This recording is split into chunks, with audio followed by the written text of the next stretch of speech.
Good morning students. आज हम start कर रहे हैं कक्षा 10वीं विषय विज्ञान, जिसका चैप्टर नंबर 2 है अम्ल, क्षारक एवं लवण। हमने इसके पहले पार्ट 1 पढ़ा था इसका, जिसमें शुरुआत के प्रश्न उत्तर डिस्कस किए थे।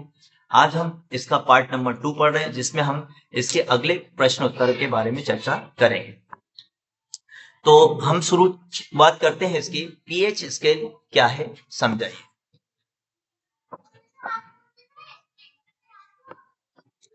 किसी विलयन की अम्लता एवं क्षारकता को मापने के लिए एक स्केल का उपयोग किया जाता है, इसे पीएच स्केल कहते हैं। पीएच स्केल हमने यहां पर बनाया है, ठीक है। इस स्केल की जो रीडिंग होती है, इसका मान 0 से 14 तक होता है। ये देखिए, हमने एक स्केल बनाया है जिसकी रीडिंग कितनी है, 0 से लेकर 14 तक की होती है, ठीक है। अब पीएच स्केल का उपयोग क्या करते हैं, किसी भी द्रव की अम्लता या क्षारकता को मापने के लिए इसका उपयोग किया जाता है। हमने यहाँ पे 3 विलयन लिए हैं, 3 द्रव लिए हैं, ए, बी और सी, ठीक है। जब हम इस स्केल को ए वाले बीकर में जब हम डुबोते हैं, तो अगर इसकी रीडिंग, इस द्रव में स्केल की रीडिंग अगर 0 से 14 हो, तो यह द्रव अम्लीय कहलाता है। यह द्रव अम्लीय कहलाता है, ठीक है। उदाहरण, नींबू का रस का अगर विलयन ले ले या HCl का जल में विलयन ले ले, तो उसकी रीडिंग कितनी आएगी, 0 से 7 तक आती है। तो अगर द्रव के अंदर अगर इस पीएच स्केल में 0 से 7 तक की रीडिंग आती है, तो यह विलयन या द्रव क्या कहलाता है, अम्लीय कहलाता है।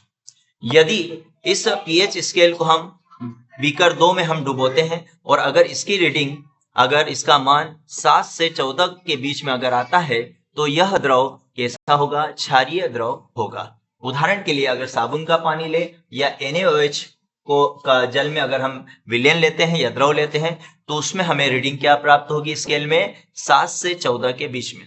इस द्रव में हमने इस स्केल को डुबोया और अगर इसकी रीडिंग 7 से 14 के बीच में आती है, तो यह विलयन कैसा कहलाएगा, क्षारीय विलयन कहलाता है, यह क्षारीय द्रव कहलाता है। और तीसरा हमने एक जार बनाया है, उसमें जब हम इस द्रव में जब इस पीएच स्केल को डुबोते हैं और अगर पीएच स्केल में अगर रीडिंग 7 आती है, तो इसका मतलब यह द्रव कैसा होता है, उदासीन। और इसका उदाहरण क्या है कि शुद्ध पानी का जो पीएच मान होता है वो कितना होता है, 7 होता है, और वो द्रव क्या कहलाता है, उदासीन द्रव कहलाता है, ठीक है। तो पीएच स्केल क्या समझे, हम कब इसका उपयोग करते हैं, तो रसायन में या लैब में हम इसका उपयोग कब करते हैं कि ऐसा द्रव जिसके बारे में हमें पता नहीं है कि वो कितना नुकसानदायक हो सकता है, कितना हार्मफुल हो सकता है, उसको चेक करने के लिए, उसमें अम्लता, क्षारकता या उदासीनता को चेक करने के लिए हम पीएच स्केल का उपयोग करते हैं।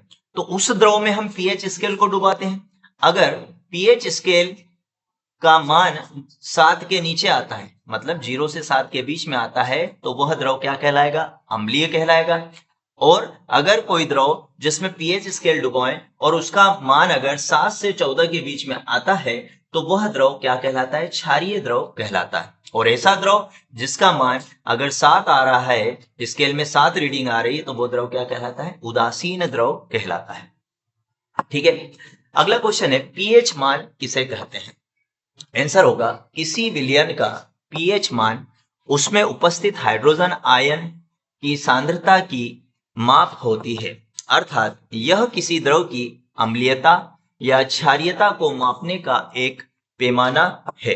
इसके द्वारा हमें यह पता चलता है कि कोई द्रव या पदार्थ कितना अम्लीय या क्षारीय होता है। तो पीएच मान की अगर हम बात करें, तो इसकी डेफिनेशन क्या है कि किसी भी विलयन में किसके बारे में पता चलता है, हाइड्रोजन आयन की सांद्रता के बारे में हमें पता चलता है, ठीक है। उसी को हम क्या बोलते हैं, पीएच मान।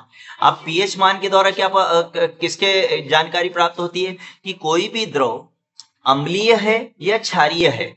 इसके द्वारा ही हम पता करते हैं कि पीएच वैल्यू के द्वारा या पीएच मान के द्वारा हमें किसी द्रव के बारे में, अम्लीयता या क्षारकता के बारे में पता चलता है। कैसे, अगर किसी द्रव में हाइड्रोजन की सांद्रता सबसे अधिक है, हाइड्रोजन की सांद्रता अगर ज्यादा है, तो वह द्रव जो होगा वो क्या द्रव होगा, अम्लीय द्रव होगा। और अगर ऐसा द्रव जिसमें हाइड्रोजन की सांद्रता बहुत ही क्या है, कम है, बहुत ही कम है, तो वह द्रव कैसा होगा, क्षारीय द्रव होगा। तो इस प्रकार पीएच मान की सहायता से किसी द्रव की अम्लीयता एवं क्षारीयता को मापा जाता है। अगला क्वेश्चन है, पीएच मान का महत्व लिखिए। तो पीएच के द्वारा हमें पहले ही हम पढ़ चुके हैं कि इससे अम्लीयता क्षारकता को मापा जाता है। ठीक है, और इसका महत्व किन किन फील्ड में है वो देख लेते हैं। ठीक है, पीएच मान का महत्व। नंबर 1, मिट्टी का पीएच मान ज्ञात करके उसकी उर्वरा शक्ति को बढ़ाया जाता है। ठीक है, अगर मिट्टी का पीएच मान अगर कम है मतलब उसमें अम्लीयता ज्यादा होगी, जिसके कारण उसमें उत्पादन क्षमता नहीं हो पाएगी, फसल का उत्पादन नहीं होगा। तो पीएच मान की सहायता से उसकी अम्लीयता को मापा जाता है और उसकी उर्वरा शक्ति को बढ़ाया जाता है, मतलब उसके अनुसार खाद या उर्वरक उसमें डाले जाते हैं जिससे फसल का उत्पादन बढ़ता है। नंबर 2, पेट में HCl के कारण जलन एवं दर्द होता है, इसे दूर किया जा सकता है। ठीक है, पीएच का तीसरा महत्व है, मुंह का पीएच मान 5.5 से कम होने पर दंत क्षय होने लगता है, मतलब दांत सड़ने लगते हैं। अतः इसके द्वारा दंत क्षय को, दांतों के सड़ने को रोका जा सकता है। अगला पॉइंट है, पौधे विशिष्ट पीएच पर ही वृद्धि करते हैं। तो पीएच मान के द्वारा हम यह पता लगाते हैं और उसके अनुसार ही हम ज्यादा से ज्यादा फसल का उत्पादन प्राप्त करते हैं। लास्ट पॉइंट है, शरीर के अंदर अनेक जैव रासायनिक क्रियाएं एक निश्चित पीएच मान पर संपन्न होती है, जिससे हमारा शरीर सुचारू रूप से कार्य करता है। ठीक है, तो ये हो गए पीएच मान के महत्व। अगला क्वेश्चन है, पीएच परिवर्तन के कारण दंत क्षय किस प्रकार होता है, इससे कैसे बचा जा सकता है। पीएच परिवर्तन, पीएच परिवर्तन की अगर हम बात करें, पीएच का मान 0 से कहां तक, 14 तक, बीच का 0.7 होता है। ये रीडिंग पीएच स्केल में देखिए, अगर पीएच का मान कम होगा, पीएच का मान कम होगा मतलब 7 से कम होगा तो क्या बढ़ेगी, अम्लता बढ़ती है, और अम्लता जब बढ़ेगी तो होगा, तो अम्लता बढ़ेगी, अम्लता बढ़ेगी तो दंत क्षय होगा, दंत क्षय होगा मतलब दांत सड़ने लगेगी। तो इससे कैसा बचा जा सके, ठीक है, इसके बचाव के उपाय भी देखना है। ठीक है, आंसर है, जब कोई अति अम्लीय भोजन या पेय पदार्थ का सेवन करता है तो उसके मुंह का पीएच स्तर 3.5 से कम होने लगता है, जिसके कारण दांतों पर पीलापन या काले धब्बे आ जाते हैं। इसे ही दंत क्षय कहते हैं। मतलब जब भी कोई व्यक्ति या कोई बच्चा ऐसा भोजन करता है जिसमें अम्ल की मात्रा ज्यादा होती है और अम्ल का जो परसेंटेज होता है या पीएच का मान जो होता है वो 3.5 से भी कम हो जाता है, तो दांत बच्चे के या कोई भी व्यक्ति होगा उसके धीरे धीरे सड़ने लगेगी। और उसकी शुरुआत लक्षण क्या है कि दांतों पर पीलापन आने लगता है और या फिर दांतों पर कहीं पर काले धब्बे बन जाते हैं। ठीक है, तो इन दांतों को सड़ने से किस प्रकार बचाएं, मतलब दंत क्षय से बचाव के उपाय बताइए। तो क्या क्या हमें काम करना चाहिए, कैसा भोजन करना चाहिए, क्या क्या उसके बचाव के उपाय हमारे लिए जरूरी है, उनके हम बारे में बात कर लेते हैं। तो दंत क्षय से बचाव के उपाय, नंबर 1, अम्लीय भोजन कम करना चाहिए। ठीक है, नंबर 2, अम्लीय पेय पदार्थ का सेवन कम करना चाहिए। अम्लीय पेय पदार्थ बहुत सारे कोल्ड ड्रिंक्स जो होती है उनमें क्या पाई जाती है, अम्लता अधिक होती है, तो उनका सेवन क्या करना चाहिए, कम करना चाहिए। नंबर 3, भोजन के बाद दांतों की सफाई करना चाहिए। नंबर 4, सुबह शाम रोज ब्रश करना चाहिए। और लास्ट पॉइंट है, समय समय पर डॉक्टर से दांतों का चेकअप करवाना चाहिए। ठीक है, तो ये हमारे पास 5 उपाय हैं जिसकी सहायता से हम दंत क्षय से बचाव कर सकते हैं, अर्थात दांतों के सड़ने से हम बचाव कर सकते हैं। अगला क्वेश्चन है, कोई किसान खेत की मृदा की किस परिस्थिति में बिना बुझा हुआ चूना, बुझा हुआ चूना या चाक का उपयोग करेगा। कोई भी किसान अपने खेत में कब बिना बुझा हुआ चूना, बुझा हुआ चूना और चाक का उपयोग करता है, मतलब कब डालता है। तो इसका आंसर क्या होगा, जब खेत की मिट्टी में अम्लीयता अधिक हो जाती है जिससे फसल अच्छी तरह से उग नहीं पाती है। ऐसी स्थिति में किसान खेत की मृदा में बिना बुझा हुआ चूना, बुझा हुआ चूना या चाक का उपयोग करता है। अब किसान को कब पता चलता है कि खेत की मिट्टी में अम्लीयता ज्यादा हो गई है? तो कब पता चलता है? जब खेत में फसल का उत्पादन कम होता है, फसल के पौधे ज्यादा वृद्धि नहीं कर पाते हैं, तब पता चल जाता है कि इसमें अम्लता बढ़ गई, या फिर मिट्टी परीक्षण करवाया जाता है जिसके द्वारा ही हम मिट्टी का पीएच वैल्यू या मिट्टी की अम्लीयता की जांच कर लेते हैं। तो जब मिट्टी में अम्लीयता बढ़ेगी तो फसल का उत्पादन क्या होगा? कम होगा। ठीक है। इस समय किसान अम्लीयता को कम करने के लिए मिट्टी में बिना भुजा हुआ चूना एवं या चाक का उपयोग करता है। तो इनके द्वारा ही क्या होती है? मिट्टी की अम्लता क्या हो जाएगी? कम होगी। जब अम्लीय मिट्टी में बिना भुजा हुआ चूना और चाक जब डाला जाता है तो मिट्टी की अम्लीयता क्या होती है? कम होती है। जब मिट्टी की अम्लीयता कम होगी तो उसकी उर्वरा शक्ति क्या होगी? बढ़ेगी। उर्वरा शक्ति बढ़ेगी जिसके फलस्वरूप फसल का उत्पादन भी बढ़ने लगेगा। तो आंसर क्या है कि किसान कब मिट्टी के अंदर बिना भुजा हुआ चूना और चाक डालता है? तो कब डालता है? जब मिट्टी में अम्लीयता अधिक हो जाती है, उस समय किसान बिना भुजा हुआ चूना या चाक का उपयोग करता है जिससे उसकी फसल का उत्पादन वो बढ़ा सके। अगला क्वेश्चन है, ताजे दूध का पीएच मान 6 होता है। दही बन जाने पर पीएच के मान में क्या परिवर्तन होता है? ठीक है। आंसर आएगा, ताजे दूध का पीएच मान 6 होता है। जब दूध से दही बनता है तो इसमें लैक्टिक अम्ल बनता है जिससे दही का पीएच मान और कम हो जाता है एवं यह अम्लीय हो जाता है। ठीक है। तो क्वेश्चन है कि ताजे दूध का पीएच मान 6 होता है, दही बनने पर इसके पीएच मान में क्या परिवर्तन होगा? तो दही बनने पर इसका पीएच मान कम हो जाता है। क्यों? क्योंकि इसमें जब दूध से दही का निर्माण होता है तो इसमें लैक्टिक अम्ल की वृद्धि होती है, लैक्टिक अम्ल बढ़ता है। लैक्टिक अम्ल बढ़ेगा तो इसका पीएच मान क्या हो जाएगा? इसका पीएच मान क्या हो जाएगा? कम हो जाएगा। पीएच मान कम हो जाएगा जिसके कारण दही में हल्का सा खट्टापन आ जाता है। ठीक है। तो ये ताजा दूध है, इसका पीएच मान 6 होता है। जब यह दूध से ये जब दही बनता है तो इसमें लैक्टिक अम्ल की मात्रा बढ़ती है जिससे इसका पीएच मान क्या हो जाएगा? कम हो जाएगा और इसके कारण ही दही जो होता है दूध की तुलना में हमें हल्का सा क्या लगता है? खट्टा लगता है। ठीक है। अगला क्वेश्चन, एक ग्वाला ताजे दूध में बेकिंग सोडा मिलाता है। एक ग्वाला ताजे दूध में बेकिंग सोडा मिलाता है। ठीक है। अब इसके दो क्वेश्चन बने।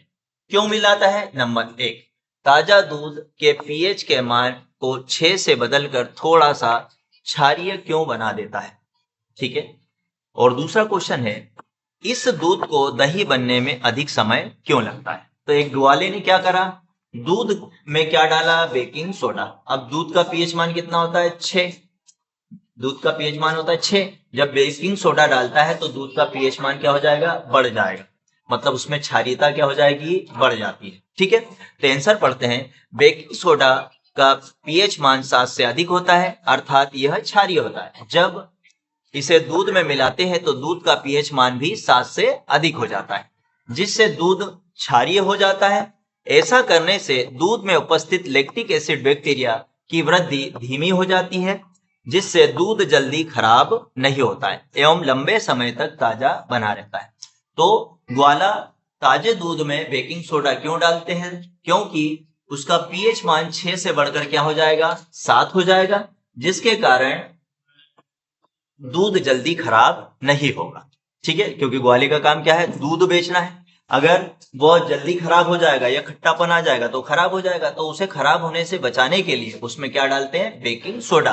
क्योंकि बेकिंग सोडा क्या करता है? पीएच मान को बढ़ा देता है। पीएच मान कम होगा तो दूध से दही बन जाएगा और पीएच मान बढ़ेगा तो दूध से दही बनने में समय लगेगा। अब दूसरा क्वेश्चन समझ लेते हैं, इस दूध को दही बनने में अधिक समय क्यों लगता है? इस दूध का पीएच मान साधारण दूध के पीएच मान से अधिक होता है। क्यों? क्योंकि इसमें दूध को दही में बदलने वाले बैक्टीरिया की क्रिया क्या हो जाती है, धीमी हो जाती है, इसलिए दही बनने में अधिक समय लगता है। ग्वाले ने क्या करा, दूध जिसका पीएच, शुद्ध दूध का पीएच मान 6 होता है, उसमें इसने क्या डाल दिया, बेकिंग सोडा, जिससे इसका पीएच मान क्या हो गया, पीएच मान बढ़ गया। अब पीएच मान बढ़ गया है तो ऐसे दूध से दही बनने में ज्यादा समय लगता है। अब कौन सा दूध से दही जल्दी जम जाता है, जिसका पीएच मान क्या होता है, कम होता है। ठीक है, तो इसमें बेकिंग सोडा डाल दिया जिसके कारण दूध का पीएच मान बढ़ गया है, अतः दूध से दही बनने में इसमें ज्यादा समय लगता है। अगला क्वेश्चन है, आपके पास दो विलयन है, ए एवं बी है। विलयन ए का पीएच मान 6 है जबकि विलयन बी का पीएच मान 8 है। अब प्रश्न पूछ रहा है कि किस विलयन में हाइड्रोजन आयन की सांद्रता अधिक है तथा इसमें से कौन सा अम्लीय है और कौन सा क्षारीय विलयन है। तो विलयन ए का हमारे पास आंसर है, विलयन ए का पीएच मान 6 है, यह विलयन अम्लीय होगा, इसमें हाइड्रोजन आयन की सांद्रता अधिक होती है। हमारे पास विलयन ए है, ए में इसका पीएच मान कितना है, 6 है। अगर 6 है मतलब 7 से कम है, अतः इसमें हाइड्रोजन आयन की सांद्रता क्या होगी, ज्यादा होगी, और यह विलयन क्या कहलाएगा, अम्लीय विलयन कहलाएगा। ठीक है, तथा विलयन बी का पीएच मान 8 है, अतः यह विलयन क्षारीय होगा क्योंकि इसमें OH माइनस आयनों की सांद्रता क्या होगी, अधिक होगी। ठीक है, तो ये विलयन बी है, विलयन बी का मान 8 है मतलब 7 से अधिक है। तो जिस विलयन में पीएच मान 7 से अधिक होता है उसमें किसकी मात्रा अधिक होती है, OH माइनस आयनों की सांद्रता अधिक होगी, और जिसमें OH माइनस आयनों की सांद्रता अधिक होगी वह विलयन क्षारीय होगा। ठीक है, तो हमारा उत्तर क्या हो गया कि विलयन ए का पीएच मान 6 है, अतः इसका पीएच मान 7 से कम है, इसलिए इसमें हाइड्रोजन आयन की मात्रा अधिक होती है और यह विलयन अम्लीय होगा। इसी प्रकार विलयन बी में बी का पीएच मान 8 होता है जो 7 से अधिक है, अतः 7 से अधिक जब पीएच मान होता है तो उसमें OH माइनस आयनों की सांद्रता अधिक होती है, इसलिए यह विलयन क्षारीय होगा। ठीक है, एक लाइन में उत्तर देखते हैं, 7 से अगर कम पीएच मान है तो वह विलयन अम्लीय होगा, और 7 से अधिक पीएच मान है तो वह विलयन क्षारीय होगा। अगला क्वेश्चन है, अम्लीय वर्षा कब होती है, कारण एवं इसके प्रभाव लिखिए। तो आंसर होगा कि जब वायुमंडल में हानिकारक गैस जैसे सल्फर डाइऑक्साइड एवं नाइट्रोजन ऑक्साइड की मात्रा बढ़ जाती है तो वर्षा का जल इनके साथ मिलकर पृथ्वी पर गिरता है तथा इस वर्षा जल का पीएच मान 5.6 से कम हो जाता है, इसे ही अम्लीय वर्षा कहते हैं। देखिए हमने यहाँ पे एक चित्र बनाया है, ये पृथ्वी की सतह है, पृथ्वी की सतह पर मानवीय क्रियाओं के कारण प्रदूषण बढ़ता है। ठीक है, तो इस प्रदूषण के कारण ही वायुमंडल की ऊपरी सतह पर कौन सी गैसें बढ़ जाती है, नाइट्रोजन ऑक्साइड एवं सल्फर डाइऑक्साइड गैसों की मात्रा बढ़ जाती है।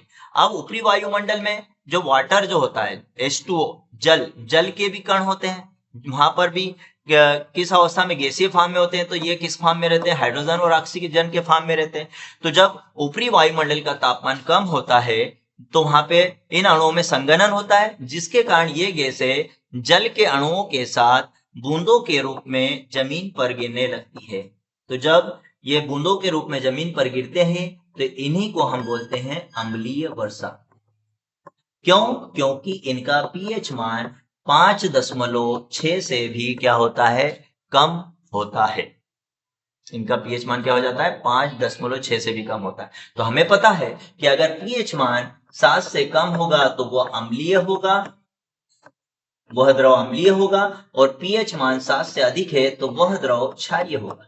तो ये जो बारिश होती है ये इसका पीएच मान 5.6 से कम होता है, इसीलिए इस बारिश को या इस वर्षा को हम अम्लीय वर्षा कहते हैं। अब अम्लीय वर्षा का कारण क्या है वो देख लेते हैं। हमने देखे कि मानवीय कारण है कि मनुष्य जो गतिविधियां करता है अपनी आवश्यकताओं की पूर्ति के लिए विभिन्न कार्य करता है जिसके कारण प्रदूषण उत्पन्न होता है, इसी के कारण क्या होता है, अम्लीय वर्षा होती है। हम पॉइंट वाइज समझ लेते हैं अम्लीय वर्षा के कारण। नंबर 1, उद्योग एवं कारखानों से निकलने वाली सल्फर डाइऑक्साइड एवं नाइट्रोजन ऑक्साइड गैसों से। नंबर 2, पेट्रोलियम ईंधन के जलने से, मतलब जो डीजल और पेट्रोल जो वाहन 2 व्हीलर 4 व्हीलर चलते हैं तो उनसे धुआं निकलता है, ठीक है, उसके कारण भी अम्लीय वर्षा होती है। नंबर 3, वाहन एवं कोयले के धुएं से, ठीक है, अभी हमने बात की वाहनों के चलने से और एवं कोयले को जब जलाया जाता है तो उसके जो धुआं निकलता है उसके कारण भी अम्लीय वर्षा होती है। चौथा पॉइंट है यहाँ पर ज्वालामुखी विस्फोट से, ठीक है, ज्वालामुखी के विस्फोट से जो राख और धुआं और जो गैसें निकलती है उसके कारण भी अम्लीय वर्षा होती है। और नंबर 5वां पॉइंट है वनों की कटाई से। वनों की कटाई होती है जिसके कारण क्या करते हैं, वन क्या करते हैं, वातावरण को साफ करते हैं, मतलब अशुद्ध हवा को लेते हैं और शुद्ध हवा छोड़ते हैं ऑक्सीजन के रूप में। तो वनों की कटाई से भी पर्यावरण में प्रदूषण बढ़ता है और अम्लीय वर्षा होती है। तो अम्लीय वर्षा के ये हमने अभी 5 कारण देखे, ठीक है। अब इसके प्रभाव क्या है, अम्लीय वर्षा जब होती है, अम्लीय वर्षा इसका क्या प्रभाव है भाई, हानिकारक प्रभाव है कि महत्वपूर्ण प्रभाव है। तो अम्लीय वर्षा के हम प्रभाव देखेंगे। नंबर 1, मिट्टी की उर्वरा क्षमता घटती है। जब अम्लीय वर्षा होगी तो मिट्टी में क्या होगा, पीएच मान कम होगा, पीएच का मान क्या हो जाएगा, कम हो जाएगा, जिसके कारण मिट्टी में क्या बढ़ेगी, अम्लता बढ़ेगी और अम्लता बढ़ने के कारण फसल का उत्पादन क्या होगा, कम होगा, फसल का उत्पादन कम होगा, जिससे उसकी उर्वरा शक्ति क्या हो जाएगी, कम हो जाएगी, उर्वरा शक्ति कम हो जाएगी, ठीक है। तो पहला प्रभाव इसका है कि अम्लीय वर्षा के कारण मिट्टी की उर्वरा शक्ति घटती है। नंबर 2, फसलें खराब हो जाती है। जब पानी इनके ऊपर अम्लीय वर्षा के रूप में गिरता है तो जो पत्तियां होती है वो फट जाती है, ठीक है, उनका उत्पादन क्या हो जाता है, गिर जाता है, ठीक है, उससे फसल कम प्राप्त होती है, फसलें खराब होती है। नंबर 3, इमारतों की चमक कम हो जाती है। जो बड़ी बड़ी इमारतें होती है, जो जिनमें शाइनिंग होती, चमक होती है, तो इनके ऊपर जब बार बार पानी गिरता है तो उनकी चमक क्या हो जाती है, चमक कम हो जाती है। नंबर 4, आंखों में जलन एवं सांस की बीमारियां होती है, ठीक है। अम्लीय वर्षा में अगर कोई जीव या मनुष्य अगर रहता है, उसके संपर्क में आ जाता है तो उसके पानी के प्रभाव के कारण आंखों में जलन होगी और श्वसन संबंधी बीमारियां हो जाएगी, श्वास संबंधी क्या हो जाएगी, बीमारियां। और लास्ट प्रभाव है धातु की वस्तुएं खराब होती है, ठीक है, जैसे धातु की हमारी टेबल कुर्सी या कोई भी धातु के अच्छे अच्छे उपकरण जो बनाए जाते हैं वो अगर अम्लीय वर्षा के संपर्क में रहेंगे, अम्लीय वर्षा के संपर्क में रहेंगे तो वो क्या हो जाएंगे, खराब होने लगेंगे, ठीक है, खराब होने लगेंगे, जंग लगने लगेगी, उनकी शाइनिंग खराब होगी, ठीक है। तो ये अम्लीय वर्षा के क्या है, हानिकारक प्रभाव। तो आज के लिए इतना ही। अब इसके चैप्टर नंबर 2 के बचे हुए क्वेश्चन हम पार्ट 3 में डिस्कस करेंगे। Thank you.